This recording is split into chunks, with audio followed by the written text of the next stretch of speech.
Well, hello, this is Dr. Chris Lemmon, and this is part of my Q&A series.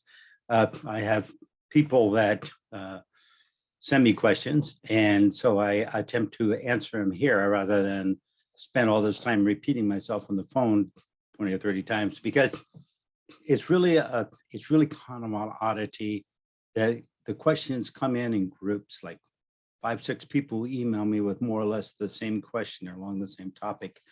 And so it works out really good. I just kind of collect them all up for a few weeks and then put one of these together to answer.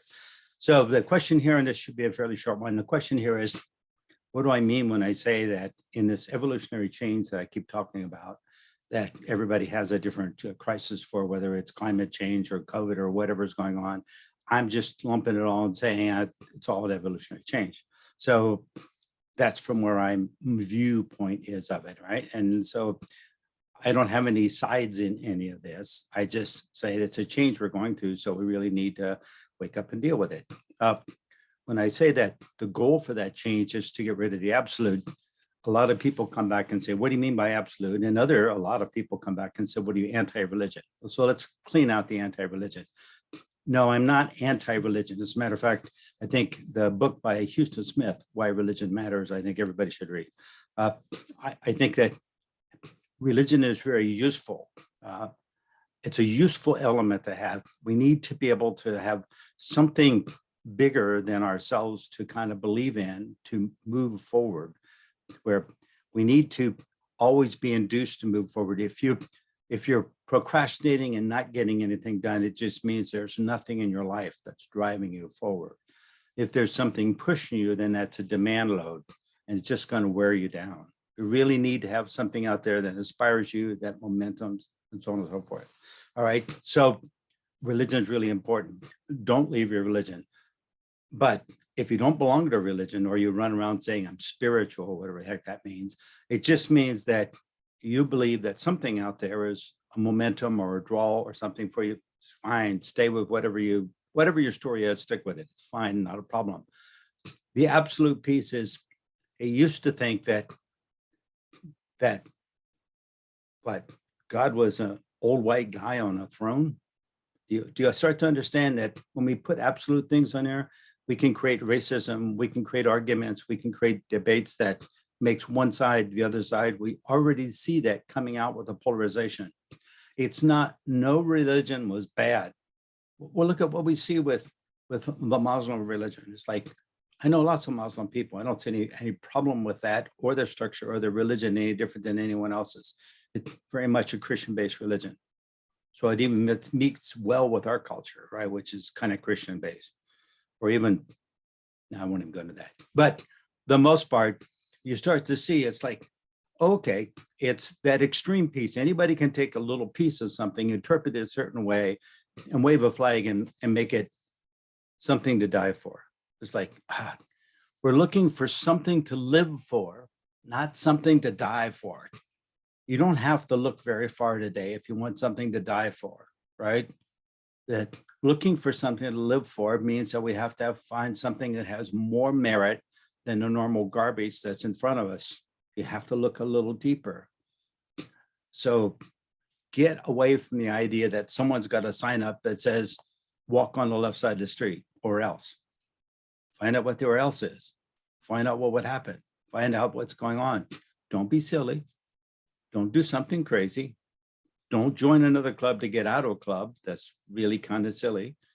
I've had a lot of people that come back and said, well, Chris, you did this for a while. And then Chris, you have stories, you did this for a while, and you work with these different people, and you work with this type of group, and you work with that. Sure, I did.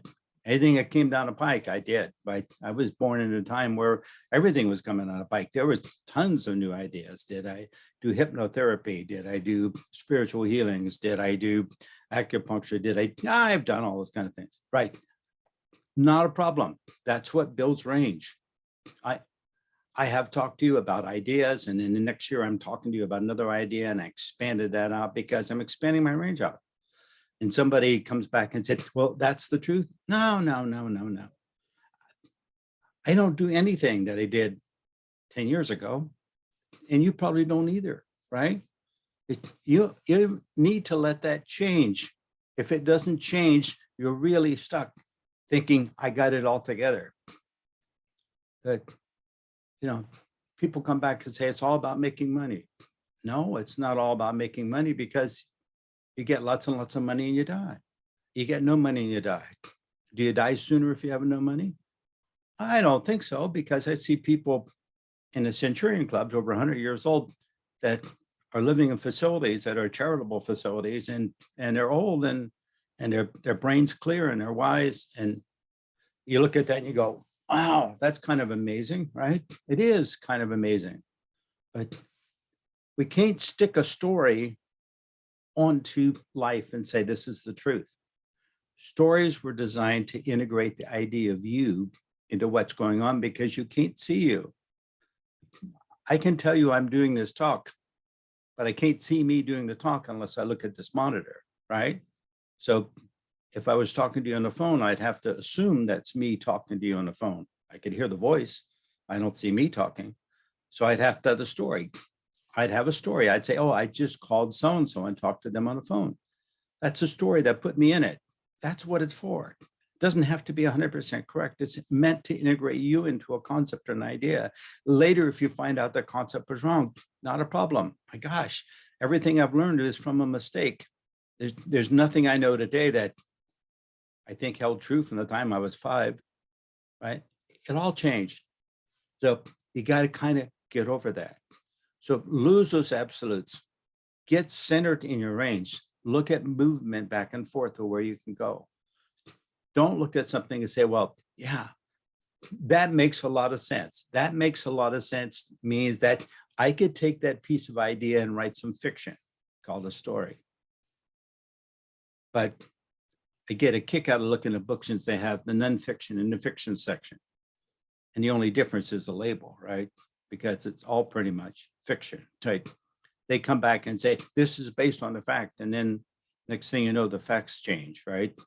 Or somebody colored the facts and then we find out the truth later. Or do you understand? It's all a creation. That's what I'm speaking about. It's all a creation. Participate in the creation. Get range big enough to where you can play and move and define who you are. Not just in a story, they're helpful. And it's a way that we're calibrated to operate. Thank you to the brain. But also notice that, wow, that story worked really good for me in this little old tiny spot on a line. And I move over 3 inches, I got a new spot on a line, and that story may not work anymore.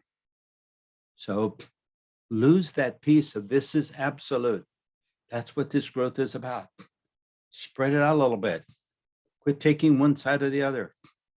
It's very, very difficult today because no matter what you say, someone at the pole end is going to throw you into a category.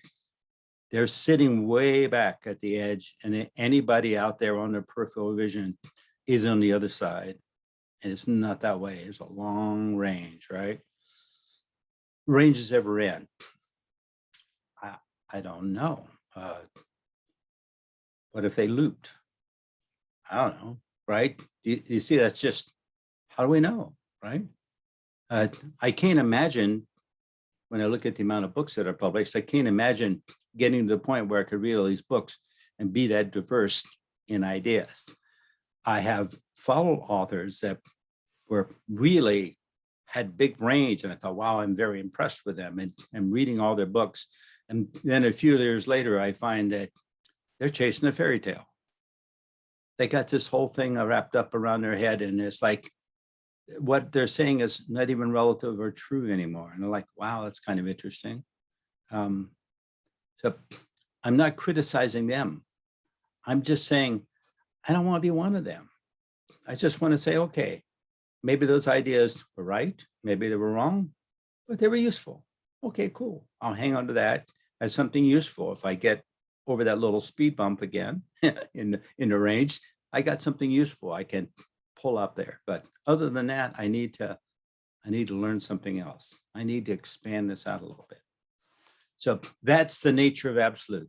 The goal is we need to be less bigots, less arrogant people, less self-centered narcissists, and less people that can't even get their story straight. We have all those things in every doorway of our society. So I'm sorry, I don't see an absolute out there. I see a lot of things that are a challenge or a struggle, and we really need to be able to be in the right place to be able to address them and be of service to them and service to ourselves. Not because we're nice people, but because we're people that are experiencing something in this piece called life that we're all going to die in. So it's like, let's just squeeze the juice out of this. Let's have a good time with it. Let's make something out of it. You don't have to get crazy, right? You could get crazy and go back and read St. Augustus, right? It's like good material. He was a party boy and went religious. But you have to look at the keynote. He was looking at what else is there. So to answer the question, absolute just means that you got blinders on. Whatever you're looking at, you think there's nothing else. That's silly. That's totally silly, right? There's lots of stuff out there. So get the blinders off, right? And that's what we're going to do. So, and maybe you're not going to do that. It's okay too, right? Whatever, don't matter. Okay. So you got the gist of that. So absolute has nothing to do with religion. All religion, morals, and ethics are good, but the absolute pieces, like somebody don't have a soul, it's okay to kill them. Nah, now we got to get rid of some of that stuff. But there's other absolutes out there. Think America, think the Constitution, that was an absolute once upon a time, right? All those things are all out there, right? There's rule books, there's no skating on the sidewalk. We got lots of absolute pieces that, right? We used to be able to predict which way court cases would turn out. And now reading court cases, I'm thinking, what were they thinking? What was going on? It's like, they probably had more information than I have, really. I can't judge because I wasn't there, and I'm not a judge, so I can't judge illegally. So this is the range that we got to play in. We've got to get more data. We got to take a look at things. We got to be able to talk to more people. I know it's a little tough right now, but that's why we're setting up these chats so that we can play with ideas. Questions come up for me, go ahead and email me there. And thank you very much. That's been fun. I can get this thing turned off. There we go. Take care.